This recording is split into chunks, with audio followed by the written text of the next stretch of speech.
आज हमारे साथ जो गेस्ट मौजूद हैं इनका नाम है देविक कुमार। आपका देविक जी बहुत बहुत स्वागत है। राधे राधे। राधे राधे सर, शुक्रिया मुझे बुलाने के लिए। Thank you. ये लाइव देख रहे थे तो क्या एक्सपीरियंस था आपका? पर लाइव में मैंने तो पूरा देखा, 70 किलोमीटर से लेके लैंडिंग तक वो पूरा लाइव मैंने उसको देखा। दुनिया में नाम भी लिख लिया, इंडिया ने हिस्ट्री भी बना दी, रिकॉर्ड भी बना दिया।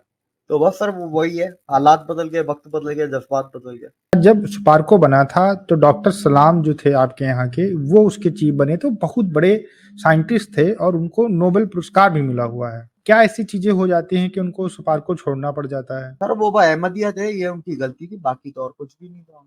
अगर भारत को इतना लूटा नहीं जाता, भारत के ऊपर इतना अत्याचार नहीं होता, तो आज भारत की क्या स्थिति होती? सर वो तो स्थिति तो जो पहले थी वही होती। और क्या होती, 33% ऑफ द वर्ल्ड होता, विश्व गुरु होता, सोने की चूड़िया होती, XYZ जितना आप बोल रहे हैं। आपके जी मुल्क जी का सर। गेयर लग चुका है, आप लोग पहली पे जाके ही रुकोगे, उससे पहले नहीं रुकते ना। गाड़ी खराब होती है, जी हाँ कोशिशें बड़ी की जाएंगी गाड़ी खराब करने की, पर होंगी नहीं, क्योंकि जी। लीडरशिप आप लोगों को अब सही वाली मिली हुई और लोग भी जागृत है। नमस्कार दोस्तों, मेरा नाम अनुप धीमान और आप देख रहे हैं नेशन टॉक। आज हमारे साथ जो गेस्ट मौजूद हैं इनका नाम है देविक कुमार। बहुत ही अच्छा बोलते हैं, पाकिस्तानी हिंदू हैं। आज हम बात करेंगे चंद्रयान 3 के ऊपर और स्पेस के अंदर भारत कितना अपना नाम करेगा, दुनिया को कितना अचंभित करेगा उसके बारे में। सबसे पहले तो आपको भी चंद्रयान 3 है हमारा सक्सेसफुल हुआ, उसके लिए आपको बहुत बहुत बधाई और हमारे सारे दर्शक जो देख रहे हैं उनको भी बधाई। आपका देविक जी बहुत बहुत स्वागत है। राधे राधे। राधे राधे सर, शुक्रिया मुझे बुलाने के लिए। Thank you. जी। अच्छा सर, आप ये लाइव देख रहे थे तो क्या एक्सपीरियंस था आपका? जो सारी चीज़ें हो रही थी और जब लाइव स्टार्ट हुआ, या फिर जो आप पहले सोच रहे थे कि किस तरीके से लैंडिंग होगी, और जो एक फेलियर का कहीं न कहीं डर तो हम लोग के अंदर भी था, तो उसको कैसे आपने हैंडल किया और जब सक्सेस हुआ तो फिर आपके क्या एक्सप्रेशन रहे? पर सक्सेस के मेरे ज्यादा कोई एक्सप्रेशन निकलते नहीं है, लेकिन ये कि लाइव जब देख रहे थे अंदर से एक फीलिंग भी थी और काफी टाइम से चल रहा था कि भाई ये सक्सेस होना चाहिए, क्योंकि जी। इमोशनली जो लॉजिकल लोग हैं ना पाकिस्तान में, वो भी इमोशनली इन्वेस्टेड तो हो ही गए थे इंडियंस की तरह। जी। चंद्रयान 2 से लेके अब तक जो पूरा प्रकरण और वक्त गुजरा है, जी। सुकून तब मिला है कि लॉन्च से बिल्कुल कुछ सेकंड पहले मैंने नंबी नारायण का एक इंटरव्यू देखा। उन्होंने जी। बोला कि we are 100% sure it will land and we were sure before even launching the satellite. तो मैंने बोला जी। यार, जब ये इतना श्योर है तो फिर हम लोग क्या चीज है, हमें भी श्योर हो ही जाना चाहिए। ये लाइव के दौरान मैंने देखा, तो फिर लाइव में मैंने तो पूरा देखा, 70 किलोमीटर से लेके लैंडिंग तक वो पूरा लाइव मैंने उसको देखा, स्क्रीन को ट्रैक कर रहे थे जी। हम लोग। तो एक अलग ही एक्सपीरियंस था, हिस्टोरिक मूवमेंट है, दुनिया में नाम भी लिख लिया, इंडिया ने हिस्ट्री भी बना दी, रिकॉर्ड भी बना दिया। एक इलीट एक्सक्लूसिव इलीट क्लब में, एक इलीट क्लब में घुसा 4 मुल्कों वाले। जी।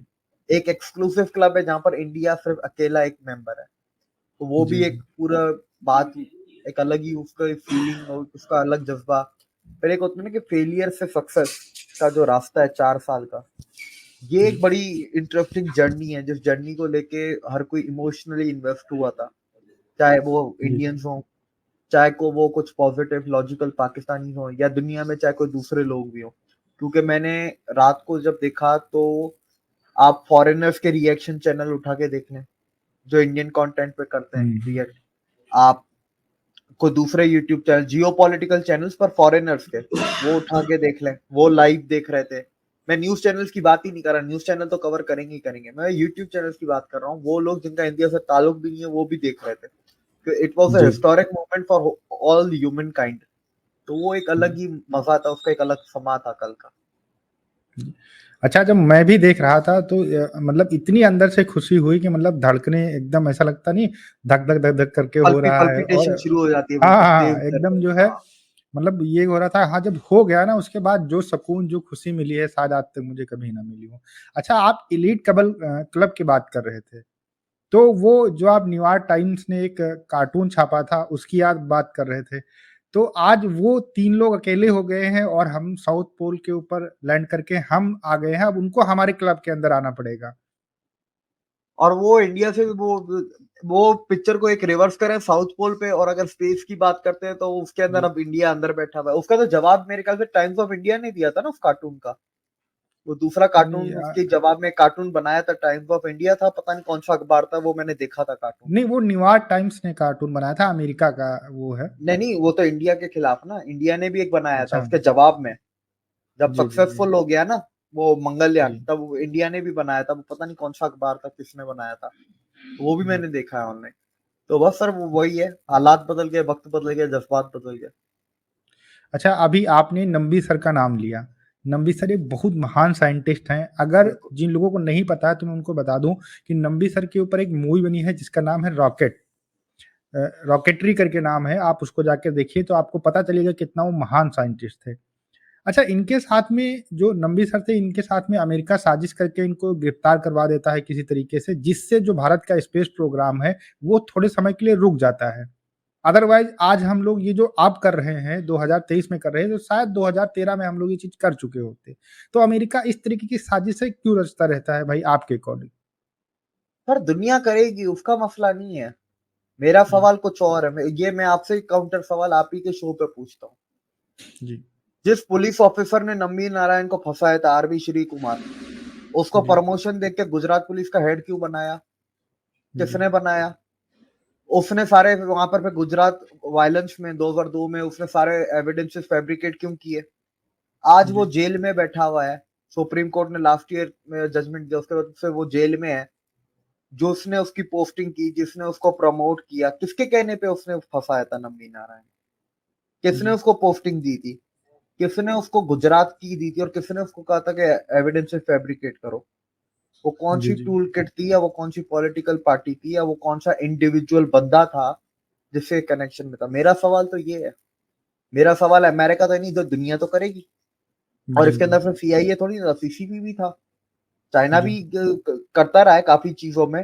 हाँ, उस जी पर्टिकुलर इंसिडेंट में चाइना ने नहीं किया था, पर चाइना ने भी काफी जगहों पे टांग तो अड़ाता ही है ना। जी। तो मेरा तो आज सवाल ये है, और मैं आपसे पूछ रहा हूँ, आप इसका मुझे जवाब दें। देखिए, सिस्टम इतना करप्ट था उस समय। और क्या होता है जी कि जब किसी भी वैज्ञानिक के ऊपर या किसी व्यक्ति के ऊपर एक बार ये सवाल उठने लगता है और सारे मीडिया हाउसेस से सवाल उठाने लगते हैं, तो शायद लोगों को यकीन हो जाता है। लेकिन नंबी सर लेकिन जो सॉरी लेकिन जो नंबी सर थे वो लगातार लड़ते रहे, कोर्ट केस में गए, उसके बाद में उनको निर्दोष वहां से जब साबित किया गया, उसके बाद बाकी लोगों के ऊपर कार्रवाई हुई। आप बिल्कुल सही कह रहे हैं कि मेरा जो सर गिराने आपने वाले लोग हैं। एक अच्छा, इसमें मेरा एक और सवाल है इसी जी आपकी जवाब से। जी नंबी सर को मेरे ख्याल से 2008-7 में मिल गया था, आठ जी जी 7-8 के आसपास वो क्लीन चिट मिल गई, और उनको कुछ पैसे वगैरह भी दिए गए गवर्नमेंट की तरफ दिए से। गए, हाँ, शायद 1 करोड़ से कुछ ज्यादा रुपए हाँ, थे। उनको उस वक्त फिर फैसिलेट क्यों नहीं किया गया? फैसिलेट फिर अभी रिसेंटली क्यों किया गया, मतलब रिसेंट के 5-6 सालों में? मैंने जी आपसे जी जी नाम उनको। पूछे हैं, आपने मेरे को कहानी बता दी। नाम मैं ले नहीं रहा ना, मैं तो बाहर वाला हूँ, देखिए आप अंदर वाले, आप बताएं नाम, मैं नाम जानना चाहता हूँ। देखिए जो हमारे यहाँ पे कोर्ट डिसीजन देता है उसकी हम लोग रिस्पेक्ट करते हैं, और जो लोग दोषी थे उनको सजा मिल चुकी है। अब बाकी लोग का नाम लेकर कंट्रोवर्सी करने से अभी कोई फायदा नहीं है। समय बीत चुका है, हम आगे बढ़ चुके हैं। और ये बात बिल्कुल सही है कि जो दूसरे लोग हैं वो हमेशा आपको नीचे गिराने का काम करेंगे। लेकिन आज हमारा जो इसरो है वो गिरा नहीं है, उसको बार बार गिराया गया है, लेकिन फिर भी आज वो खड़ा है और टक्कर दे रहा सर है नासा कुछ को। कुछ रिपोर्ट्स मेरे मुताबिक 800 के करीब कुछ इसरो के साइंटिस्ट, पर कुछ जी रिपोर्ट्स ऐसा भी दावा करती हैं कि इंडिया के 1200 से मजीद साइंटिस्ट पिछले 75 साल में मार दिए गए, गायब कर जी दिए गए, नेचुरल डेथ्स हो गए, मतलब अजीब गरीब तरीके से वो मर गए। जी किसी ना किसी, मेरे हिसाब से 800 है, कुछ रिपोर्ट्स 1200 प्लस भी कहती हैं। तो जी जी जी ये देखिए, दुनिया करेगी, मेरा मसला अब दुनिया का है ही नहीं ना। दुनिया तो आगे भी करती रहेगी, वो अमेरिका क्या अभी रुक गया है? अभी भी स्टेट डिपार्टमेंट तो बयान देता ही है ना, व्हाइट हाउस नहीं देता, स्टेट जी डिपार्टमेंट तो देता ही है ना इंडिया के खिलाफ, महीने में एक बयान तो आ ही जाता है उनका कि इंडिया में जी ये जी क्यों हो रहा है, वो क्यों हो रहा है, फला क्यों हो रहा है। ठीक है, मेरा सिर्फ मेरा असल मुद्दा ये है कि ये जो एंटी नेशनल देश के अंदर बैठे हैं, जो उन लोगों के एजेंडा को फैसिलिटेट करते हैं, जी ठीक है, तो ये इसमें कंट्रोवर्सी की बात नहीं, सच्चाई की बात है, क्योंकि ये फैसिलिटेटर्स हैं, ये उनके दलाल हैं, सीआईए के, सीसीपी के, क्लिंटन कबाल के। जी तो इनको नेम अ- एंड शेम दोनों करना बहुत ज्यादा जरूरी है। जी। थोड़ा सा सर अब आगे हम लोग बढ़ते हैं, क्योंकि हम लोग का जी टॉपिक था और लंबी सर के ऊपर हम लोगों ने काफी जो है लंबी बात कर ली। अच्छा सर, एक और चीज आप बताइए कि पूरी दुनिया स्पेस में जाने के लिए परेशान हो रही है। कुछ देश सक्सेस हो पाए हैं, और एक ऐसा देश जो 75 साल पहले इतना गरीब था, उसके पास में आज़ादी जब मिली तो इतने संसाधन नहीं थे, लेकिन 75 साल के अंदर वो दुनिया का चौथा ऐसा देश बन जाता है जो स्पेस के अंदर बड़े-बड़े कारनामे करता है। इस तरीके की चीज़ें करने से दुनिया के जो सोच में है वो भारत की छवि बदलेगी कि अभी वही छवि रहेगी जो 75 साल पहले बनी हुई थी? छवि सर बहुत जगहों पे, बहुत सारी जगहों पे बदलेगी, सिर्फ स्पेस में नहीं बदलेगी। अब जी, मैं आपको एक एग्जांपल दे देता हूँ, आज का ही दे देता हूँ। अभी 24 जी, घंटे भी नहीं हुए लैंडिंग को, ठीक है, अभी 24 घंटे भी नहीं हुए जिस वक्त हम अभी रिकॉर्ड कर रहे हैं। जी, आपका स्पेस फोर्स का, अमेरिका की स्पेस फोर्स है, वाहिद कंट्री जिसकी एक्टिव फंक्शनल और फुल्ली वो स्पेस फोर्स है। इंडिया ने अपनी स्पेस फोर्स अनाउंस की थी 7-8 महीने पहले, जी, उसमें जी, कोलैबोरेशन होगी। जी, मोदी जी ने आज ब्रिक्स में कह दिया, कल कल कहा था ब्रिक्स में, कि BRICS should make a space consortium. Russia बोल चुका है कि ब्रिक्स का अपना स्पेस स्टेशन होना चाहिए, ठीक है। उसके बाद आज आप आज सुबह से मिले, आपके आज जितनी भी 13 मेन सप्लायर्स जो इसरो के हैं, लार्सन एंड टूब्रो हो गया, आपका बेल हो गया, एचएएल हो गया, एमटीसीआर हो गया, अ, वो वाल्क नगर है, कौन सी है वो, मैं नाम सही भूल गया मैं, वो है एक, आपका सेलियम है। ये जितनी जी, आपके 13 मेन सप्लायर है, इन सबके अंदर स्टॉक मार्केट में आज $2.5 बिलियन की इन्वेस्टमेंट हुई। ये अभी 24 घंटे नहीं हुए हैं। दो, जी, एक एलीट क्लब में घुस चुके हैं, दूसरा एक एक्सक्लूसिव एलीट क्लब जिसका सिर्फ इंडिया मेंबर है, ठीक है। आपकी स्पेस पॉलिटिक्स बदल गई, आपकी जियो पॉलिटिक्स जी, बदल गई। जी, चंद्रयान 4 पे अब जापान आपके साथ कोलैबोरेट कर रहा है। आपका अब देखें आने वाले दिनों में यूएई का भी आएगा, इसराइल का भी आएगा। अब वो भी कोलैबोरेट करेंगे इसरो के साथ मजीद। अच्छा, जी, इसके अंदर आप एक और चीज देखें, चांद का साउथ पोल हो, चाहे ग्लोबल साउथ हो, या धरती का अंटार्कटिका साउथ पोल हो, तीनों पे इंडिया का जी, राज है। जी। अगर आपको खबर अच्छा, पता हो तो अभी हफ्ता या 10 दिन हुए, किरण रिजिजू ने कहा था हम 5 ice breaker explorer scientific ships manufacture करेंगे जो जी, एंटार्क्टिका में जाके एक्सप्लोर करेंगी, अब वो भी साउथ पोल ही है। जी। अच्छा सर, जो ये रेस चल रही है स्पेस के अंदर जाने के लिए, इससे क्या आगे चलकर फायदा होगा, और इसमें जो देश आगे बढ़ रहे हैं उनका क्या कारण रहा होगा? माइनिंग की जो चीजें यहाँ भारत मतलब धरती के ऊपर खत्म हो रही हैं, क्या उनको हम जो है स्पेस के अंदर ढूंढेंगे फिर उनको पृथ्वी के ऊपर लेकर आएंगे? देखिए, धरती के ऊपर बहुत कम चीजें हैं जो खत्म हो रही हैं, ज्यादातर चीजें जाया हो रही हैं, ठीक है। तो ये क्लाइमेट चेंज का जो ड्रामा चला हुआ है, इससे तो मैं बिल्कुल भी एग्री नहीं करता। क्लाइमेट चेंज की जगह मैं बोलना चाहूंगा कि नेचुरल रिसोर्सेज वेस्ट के अगेंस्ट कोई हो तो वो शुरू करना चाहिए। किस तरह हम अपनी जी, धरती को वेस्ट कर रहे हैं, जैसे सेव सॉइल है, ऐसा कोई इनिशिएटिव होना चाहिए। अब हम जी, पहले स्पेस पे आ जाते हैं, स्पेस से क्या फायदा होगा। पहले तो आप देख लें, स्टार्टिंग होगी कि आपको स्पेस की थ्योरीज जब पता चलेंगी, स्पेस मैकेनिक्स एस्ट्रोफिजिक्स का जब डेटा आता है, वो थ्योरीज आपको पता चलती हैं, आपके लिए स्पेस ट्रेवल और ज्यादा आसान होगा फ्यूचर में। पहली चीज। दूसरी चीज, आपकी क्लाइमेटिक कंडीशंस किस तरह आपको रिपेयर करना है। फॉर एग्जांपल, अगर आपको रिपेयर करने की जरूरत पड़ गई, जो कि मुझे नहीं लगता अगले 100 साल भी जरूरत पड़ेगी अर्थ को, जी, ठीक है। अब लेकिन मैं एक्सपर्ट भी नहीं हूँ, एक ये बात भी ध्यान में रख लें ठीक है, मैं जी, एक नॉर्मल बंदा हूँ।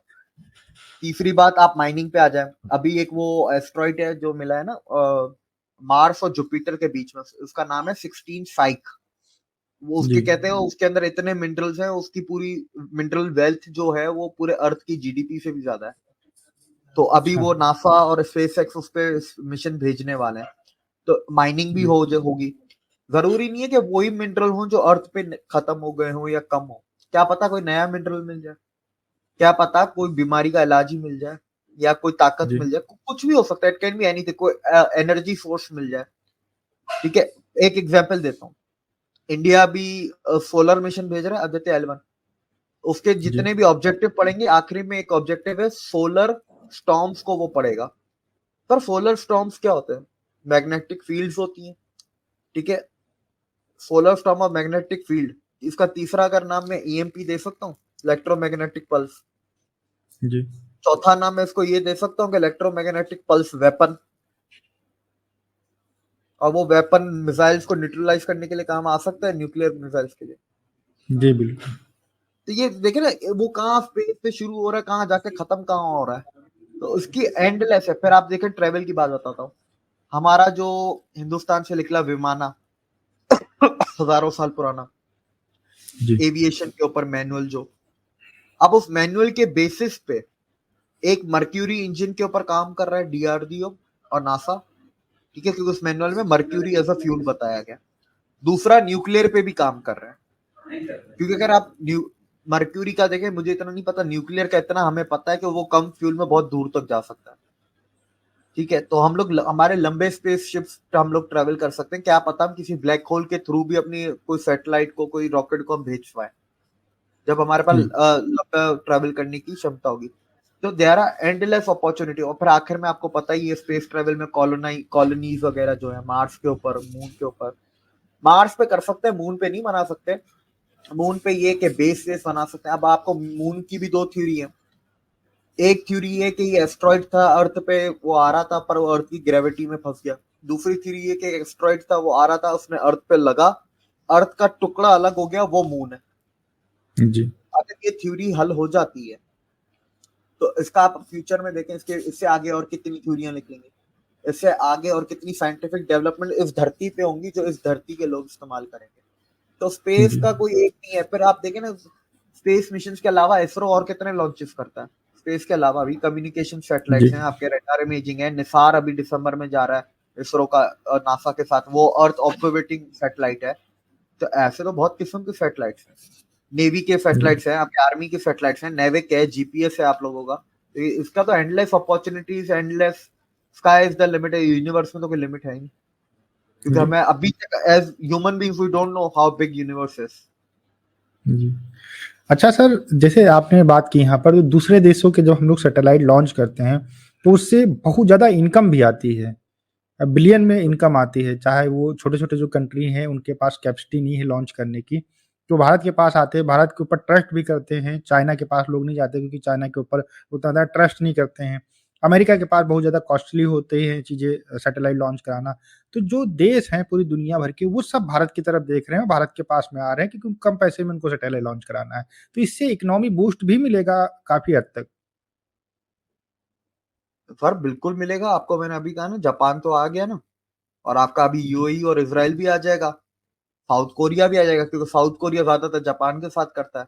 ऑस्ट्रेलिया की जी स्पेस एजेंसी 7-8 साल पहले शुरू हुई है, उसको खड़ा इसरो कर रहा है। इसरो का एमओयू वगैरह कुछ साइन हुआ है, टेक्निकल जी एक्सपर्टीज और स्टार्टिंग की जो मदद है वो इसरो करेगा। 83 कंट्रीज के साथ इसरो की ऑलरेडी पार्टनरशिप एग्रीमेंट साइन है, वो मतलब क्या कहते हैं, एमओयू साइन है। इसरो अपनी स्पेस सर्विसेज 83 कंट्रीज को देगा, 83 दुनिया को दे रहा है, पता नहीं कब से दे रहा है, 92 93 की साइन हुए हैं ये। आप इसके जी। अंदर अभी एक और चीज देखें, फॉर एग्जांपल एपीजे कलाम जी का एक प्रोजेक्ट था, एपीजे अब्दुल वो, कलाम साहब। जी उनका एक प्रोजेक्ट था, जिनको शुरू उन्होंने किया था, प्रणब दा ने शुरू किया था, क्योंकि वो फिर वो प्रेसिडेंट बन गए थे, वो आ गए थे। पैन अफ्रीकन ई नेटवर्क प्रोजेक्ट जो था, उसके जी अंदर यही है ना, सारी अफ्रीकन कंट्रीज को इंटरनेट से कनेक्ट करना, वर्ल्ड की पूरी हॉस्पिटल्स यूनिवर्सिटी से कनेक्ट करना, सैटेलाइट से कनेक्ट करना, अफ्रीका की अपनी सैटेलाइट्स होना।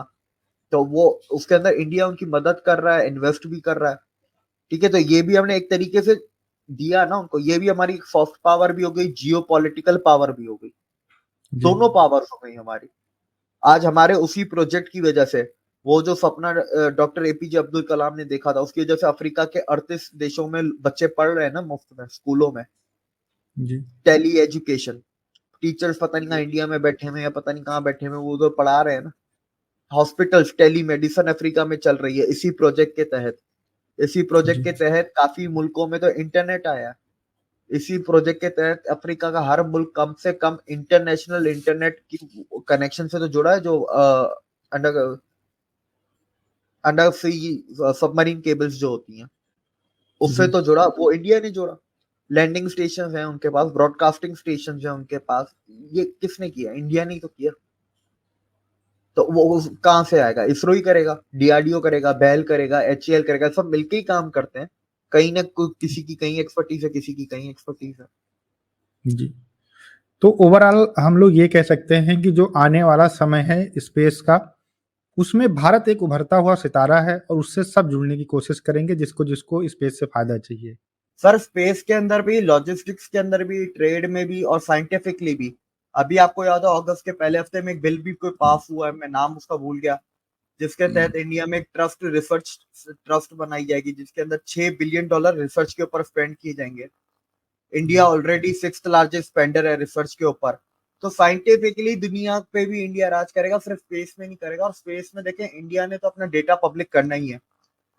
इंडिया ने बोल दिया कि हम डेटा पब्लिक करेंगे। इंडिया ने ये नहीं बोला कि हम डेटा, हमारा प्राइवेट डेटा होगा। लेकिन आप देखें, कुछ ना कुछ तो प्राइवेट फिर भी रखते ही है ना। और साउथ पोल पे तो सिर्फ इंडिया ही है ना। तो आप समझे 90% डेटा पब्लिक होगा, 10% तो सीक्रेट ही होगा, जो इंडिया को एडवांटेज देगा आगे जाके। जी। अच्छा, आपके देश के अंदर भी एक एजेंसी है जिसका नाम है सुपारको। काफी समय पहले, मतलब भारत से कुछ साल पहले उसको जो है बनाया गया था। तो ऐसी क्या चीजें हुई जिसकी वजह से वो आज इतना आगे नहीं बढ़ पाई, जबकि वो उसको बनाया पहले गया था, अमेरिका का पूरा सपोर्ट था उसको, तो वो आज वहीं पर है, लेकिन भारत की जो इसरो है वो बहुत आगे बढ़ चुकी है। सर अब इसका डिटेल में क्या जवाब दूं आप, मैं कहूंगा लोगों को भी और आपको भी कहता हूं, आप लोग ऑनलाइन जाएं, list of chairman of ISRO निकाल लें और दूसरा निकाल लें list of chairman of SUPARCO, जी आपको उसमें जवाब मिल जाएगा। जी, जो लास्ट के 4 चेयरमैन रहे हैं वो तो मिलिट्री से रहे हैं, जनरल्स रहे हैं शायद सुपारको के, ये मैंने तो पढ़ा था। भाई यही वजह है सर, कैरियर बंदा नहीं होगा तो फिर क्या होगा आगे। जी, इंडिया के मतलब आप आप चार ये चार पांच, आप इंडिया के देख लेना 4-5 चेयरमैन जो हैं वो सारे कैरियर चेयरमैन हैं। जी, जी। उनका मतलब काम च ही यही है ना, इसरो से रिलेटेड कोई ना कोई स्पेस से रिलेटेड काम है। ये मैं बता भी देता हूँ। जी माधवन थे वो स्पेस साइंटिस्ट, के 7 space scientist, S G, P Somnath ये एरोस्पेस इंजीनियर है, जी, ए जी, एफ के कुमार स्पेस साइंटिस्ट, के राधाकृष्णन स्पेस साइंटिस्ट। तो जी, स्पेस एजेंसी में स्पेस साइंटिस्ट, एरोस्पेस इंजीनियर ऐसे ही लोग होने चाहिए ना। जी, हमारे पास तो उल्टा ही है। जी। अच्छा, आज जब स्पार्को बना था तो डॉक्टर सलाम जो थे आपके यहाँ के, वो उसके चीफ बने, तो बहुत बड़े साइंटिस्ट थे और उनको नोबेल पुरस्कार भी मिला हुआ है। तो क्या ऐसी चीजें हो जाती हैं कि उनको स्पार्को छोड़ना पड़ जाता है? अपने देश की जो एजेंसी होती है उसको छोड़ना पड़ता है, जबकि वो बहुत बड़े वैज्ञानिक थे। अगर वो आज होते तो आज स्पार्को हो सकता है कि दुनिया के अंदर अपनी एक अलग हैसियत रखती। सर वो अहमदियत है, ये उनकी गलती थी, बाकी तो और कुछ भी नहीं था। जी, जब दुनिया क्योंकि उनको पूरी मानती है तो हम लोग कौन होते हैं उनकी नॉलेज पे या उनकी डिग्रियों पे आवाज उठाने जी, वाले। हम लोग तो फील्ड से भी नहीं है, हमारी तो फील्ड भी दूसरी है। जब जी, दुनिया मानती है, बस उनकी एक ही गलती थी, वो अहमदियत है, बाकी उनकी कोई गलती नहीं। जी। तो अब आप एक क्लोजिंग स्टेटमेंट दीजिए, क्या कहना चाहते हैं जो हमारे व्यूवर्स हैं उनके लिए, जो चंद्रयान 3 सक्सेसफुल रहा, इसके बाद में जो हमारे मिशन आने वाले हैं 2025 में, जो कुछ लोग जाएँगे चाँद के ऊपर, तो इस तरीके के जो लगातार मिशन होते रहेंगे, इसके बारे में कुछ आप बताना चाहें तो आप लास्ट में थोड़ा-सा बताएँ? सर अभी तो आपके बहुत सारे मिशन हैं। अभी आपका आदित्य L1 है, उसके बाद आपका सितंबर में आपकी प्राइवेट स्पेस कंपनी अग्निकुल का रॉकेट लॉन्च होना है, वो है। जी, दिसंबर में निसार है। 2024 में आपका एक शुक्रयान है वीनस का, एक चंद्रयान 4 है, मंगलयान 2 है, मार्स का सेकंड मिशन है। 25 में जाके आपका गगनयान है। और फिर आपके आपके बाय द वे 2032 तक पूरा बुक है। 32 तक जी, इसरो ने तैयारी की हुई है प्रोग्राम की, ऑनलाइन जाके लोग देख सकते हैं। पर ये 2 साल के मैंने आपको बता दिया। इसके बीच जी, में और कितने आएंगे कितने जाएंगे वो उसकी तो कोई गिनती नहीं है। जी। अच्छा, कल का एक मैं ट्विटर के ऊपर देख रहा था, तो एक यूके के जो है कोई जर्नलिस्ट हैं, वो कह रहे थे कि 2015 से लेके 2021 तक शायद 2 बिलियन की जो यूरो है उसकी जो है एड दी गई है, जबकि ऐसा नहीं था। तो जो ये यूके के लोग हैं इनको क्यों इतना जो है दिक्कत होती है जब भारत आगे बढ़ता है स्पेस में, किसी भी सेक्टर में आगे बढ़ता है, तो उनको भाई क्या पर दिक्कत होती दुनिया, है जो देखिए दुनिया को दिक्कत होगी, आप दुनिया की बात नहीं करें। मेरा आपसे फिर इधर काउंटर सवाल है कि आपके लोग जी, भुदकते क्यों हैं ये बातें सुन के। आप कभी निकालें, आप, मैं आपको लिटरली मैंने ये काम किया है, आप ऑनलाइन जाएं। वो जो एड ईयरली आती है, कुछ मिलियन डॉलर पाउंड या कुछ मिलियन डॉलर आती है, वो जिन एनजीओ में जाती है उन एनजीओ के मालिक और उन एनजीओ को चलाने वाले भी यूके वाले ही हैं। जी, जी, कोई इंडियन नहीं है, कोई इंडियन कॉर्पोरेट हो या कोई इंडियन गवर्नमेंट की एनजीओ, ऐसा कुछ नहीं है। वो उनको वो एनजीओ तक भी यूके की है। उसपे फुदकते आप लोगों के लोग है ना, आपके इंडियंस या सो कॉल्ड एंटी इंडियंस। तो आपको उनसे सवाल पूछना चाहिए, वो बेहतर जवाब देंगे। दुनिया तो जलेगी और यूके ना जले, हमारे कॉलोनाइजर्स ना जले। जब अमेरिका काम करवा सकता है सर, ये तो फिर भी हमारे कॉलोनाइजर्स थे, तो इनकी तो सबसे ज्यादा इनका तो हक बनता है जलना। जी। अच्छा सर, अगर एक सिनेरियो हम लोग देखते हैं कि अगर भारत को इतना लूटा नहीं जाता, भारत के ऊपर इतना अत्याचार नहीं होता, तो आज भारत की क्या स्थिति होती? सर वो तो स्थिति तो जो पहले थी वही होती, और क्या होती। 33% ऑफ द वर्ल्ड होता, विश्व गुरु होता, सोने की चूड़िया होती, XYZ जितना आप बोल रहे हैं। बात ये कि पिछले 75 साल में क्यों नहीं बना, मेरा तो सवाल वो है। जी, कोई जी। इंडियन ये भी तो जवाब देना। मैं आज इंडियन से जवाब सवाल करना चाहता हूँ, 75 साल में क्यों नहीं बना। दुनिया का सारा नॉलेज इधर, यही संस्कृत के टेक्स्ट जाके उधर तो वर्ल्ड में जाके ट्रांसलेट होके वो आगे निकल जाते हैं। इंडिया में लोगों को संस्कृत सीखना अच्छा नहीं लगता, लेकिन जर्मनी में जाओ, उधर लोग खुशी खुशी संस्कृत सीख रहे हैं। जर्मनी में संस्कृत सीखने पे स्कॉलरशिप्स है। कैम्ब्रिज ऑक्सफोर्ड जाओ, उधर संस्कृत पे रिसर्च हो रही है।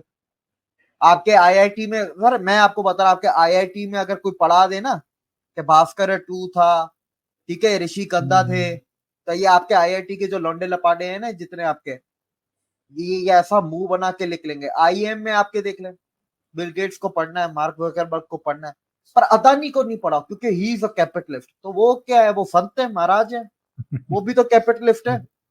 आपके इंडियंस का मसला है। मेरा सवाल है 75 साल में क्यों नहीं कर पाया। जी।